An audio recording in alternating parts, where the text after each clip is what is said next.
Okay, everybody, let's go ahead and sit down. We'll get started now, and we'll have Jonas here kick it off for us from the U.S. Corps of Engineers. So, can I get everybody to sit down? Attention. I know these 15 minutes, they go fast when they're 10 minutes, but yeah, we're gonna get started here. Okay, Jonas, we'll have you take it away. Perfect. I guess introductions. Jonas Grundman, U.S. Army Corps of Engineers. I am a natural resource specialist, and I kind of serve as a national technical lead for our aquatic plant control cost share program. So I work across the nation on a variety of efforts, but most of it is focused on our watercraft inspection station program that I'm kind of highlighted here on the map. So I'll just go through a couple of quick things briefly because I know we only have 10 minutes. I'm going to give you the very basics of what our program is. Whoa, our font got really small. Awesome. Okay. But you can see kind of the areas highlighted is where we're at, and this is by authorization. So we work in the Columbia River Basin within 6 states, the Upper Missouri River Basin, a complex of basins that are authorized as the Upper Colorado River Basin, South Platte River Basin, and Arkansas River Basin in blue. And then we also have authority to cost share waters that share an international border between the United States and Canada. And those are highlighted in yellow as our kind of authorized states. Because we already have the authority in these other areas, we don't really need to apply it to the Northwest. So we are looking at expanding prevention efforts into the Great Lakes and supporting those areas as well. Currently within the Columbia River Basin, all of us states that are highlighted are participating in some level. I know the text is really small here, but as we kind of move through the other areas, you can see that, for the Upper Missouri River Basin, currently we have active cost shares with North Dakota, South Dakota. Nebraska is not currently participating in the program. And you'll see that across a lot of regions where even though we have the authority to cost share, we've set our program up to do so, that for whatever reason, states may not opt to participate. And so that's the case for Nebraska and a couple other states down south.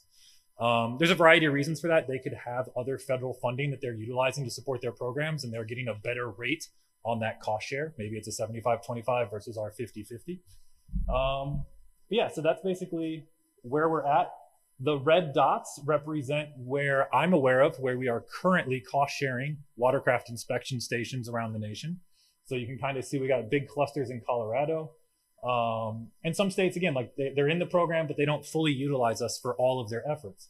Wyoming is an example of that. They have more stations than are currently represented here, but just the way they play their money game, they only cost share several of their stations with us, because they're getting some kind of deal elsewhere from another source. I don't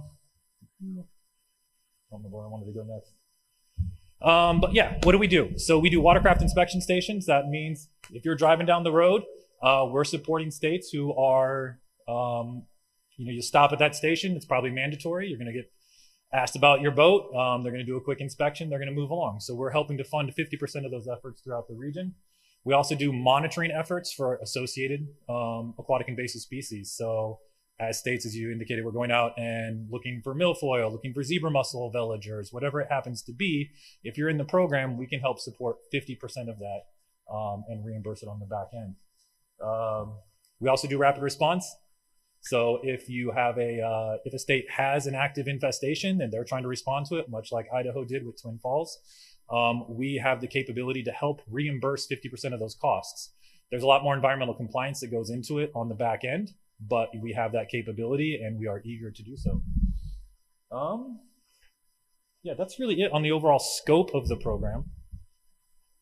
I'll say, there's a little kind of purple dot in California. That is the Russian River Basin, and they got authority for that little region within California for us to help cost share as well. So kudos to them. As far as funding goes, we do get a significant pot. So the program, I think, as Matt indicated, I think our initial authority started in 2014. And so by the time we got through our letter report process, we were receiving funding for the program beginning in 2017. And we got about $5 million. So the orange bar, that first line in the table, and then that second line monitoring is kind of the summation of our watercraft inspection program. The rest of it are additional things that we get for our overall aquatic plant control program. And so this is how it breaks out when you look at the legislation and how they've directed us to split that pot of money out. And you can see that as we've gotten additional authorities through the years, 2018, 2020, Congress does see this as an important effort, and they have given us the money to support those cost shares.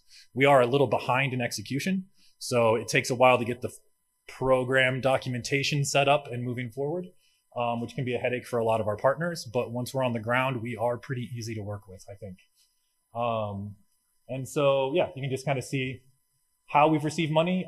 In 2024, we did see a pretty significant reduction in what we got that year. We are looking at a potential reduction, I think, as Matt indicated, down to 0 on the Senate side. We do, because we had that delay in funding, we do have a pot of money available to utilize that has not been expended, like rollover funding, carryover funding year to year. So in the short to midterm, we wouldn't see any impacts, I think, if we did see an additional reduction. So I think this is part of a right sizing of the program, make sure we're spending the money that we need to. And then I believe we've seen the past congressional support that we would see that come back up to match. Yeah, so that's the appropriation side. And I think I'm going to turn it over to Barry at this point.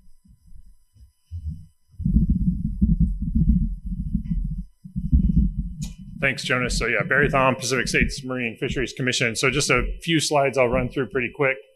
So Jonas covered the cost share piece. We just wanted to present so folks could see that cost share component for the state of Washington in terms of the money that is actually being spent on the ground in Washington. And some of that was covered earlier today. So yeah, again, both watercraft inspection, the monitoring program, and then the rapid response piece that's going out the door on that.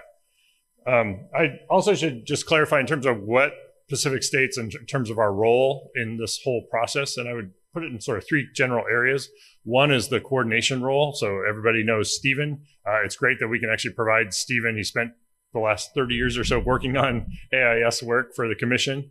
And it's great that we can actually support that position and help in that coordination role and have his expertise and advice in helping coordinate that. The other piece is the commission is really good at moving funding. So we are actually the ones trying to move the Corps of Engineers funding out to the states to keep these programs going and trying to create some efficiency there. And the third piece, which I'll cover in the next slide, is the data management side of things and sort of the information piece. So you did see this, you've seen these slides a couple of times today in terms of where the inspection stations are. One thing that occurs to me, I think being here today and thinking about this, a little bit more, is I think we need to continue to be creative as to how to strengthen this network. So right now there is sort of a net that's been cast to help keep zebra mussels out of the Columbia Basin, but it's probably more of a leaky sieve than a net. And I think we're going to have to continue to do, when you look at where the stations are, how often they're operated, and when you see the numbers like from Washington and others, where they are actively finding boats coming into the basin when they are inspecting, how many more boats have come into the basin that weren't inspected. And I think Donella made the point of how important it just, I think, emphasizes more and more to me how important the resource is and how we can not afford to let zebra mussels, quagga mussels come into the basin. And so I think the continued work there. The other piece we track for information is this, where you are actually doing all the monitoring across the basin. So it's a useful resource for people to see where that sampling is actually occurring and compile all that data into one place to be a common information source for people across the basin.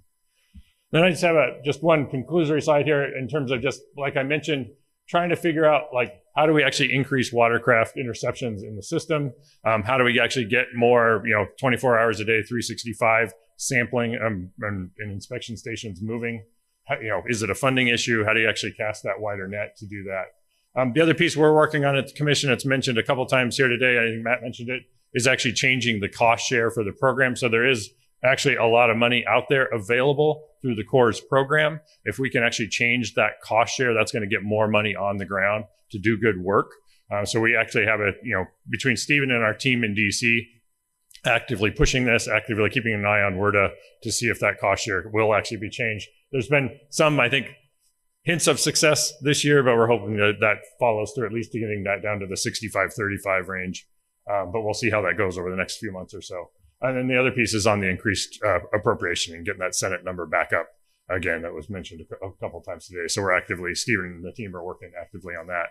Then the third piece, I think, which is just a new one for everybody in dealing with it, is just the golden mussels and the fact that we have a new pathway for introduction of mussels into the basin that people haven't been focused on through ballast water as much as bringing them in over land. And I think that's just a new area, and Stephen's really starting to emphasize that, starting to do a lot of work to track those vessels and figure out what do we actually do about it, or can we do something about it, especially those vessels that are going from freshwater in the Bay Delta area that are coming into the Columbia River in Portland, or even the coastal ports up and down in Washington. And I think that's sort of a new area that we're going to continue to have to add more money to and move us forward. So that's all I had. Just wanted to give you a little emphasis there on the funding side, what we're doing. Hopefully we hit the... Yeah, one question here from Justin. Yeah, great. And thank you both so much. Barry's last topic, last point really brought something home for me is we're now thinking about a vector of transportation of potentially affected vessels commercially to our freshwater ports. Is that something that may be eligible for an Army Corps of Engineers cost share program at some point? Because we actively have monitoring teams that focus on commercial vessels in Washington, but aren't looking at that currently. It's not how our program is scoped out as far as the documentation, but as far as our authorization, I see no reason why it couldn't.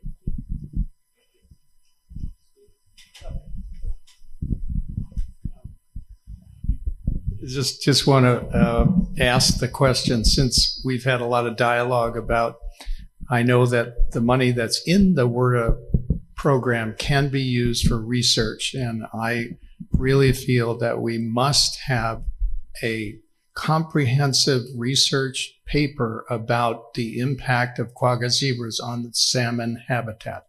And that includes everything that Steve Martin mentioned. So can we get that done? I agree, and I will make it one of my personal priorities to make happen as far as I can push the agency. Yeah.